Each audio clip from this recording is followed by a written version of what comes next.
شیخ محمد شعراوی مصر کے بڑے عالم تھے۔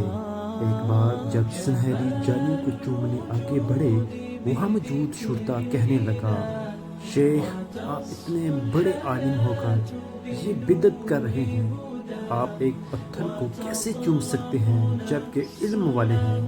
شیخ شعراوی نے فوراً کہا، تم نے بدعت سے بچا لیا، شکریہ تمہارا، مجھے اپنا سر چومنے دو کیونکہ تم نے مجھے بدعت سے بچا لیا ہے۔ شرطا متذبذب ہو گیا۔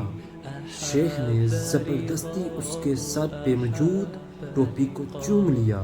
پھر اچانک شیخ ہنسنے لگے۔ شرطا کہنے لگا، شیخ کیوں ہنستے ہو؟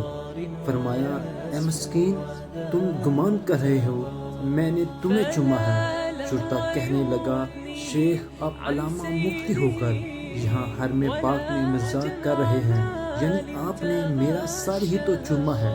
شیخ نے فرمایا کہ میں نے ٹوپی چومی تو میں نہیں چوما۔ شرطا کہنے لگا، ٹوپی تو میرے ہی سر پر ہے نا۔ شیخ نے فرمایا، کیا یہ بابرکت جالیاں رسول کریم صلی اللہ علیہ وسلم کی قبر مبارک کے اوپر نہیں ہیں؟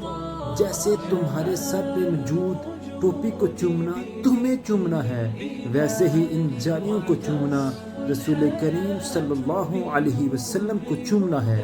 یہ سن کر شرطا بہت شرمندہ ہوا اور رونے لگا اور پھر خود آگے بڑھ کر جالیوں کو چومنے لگا۔ سبحان اللہ!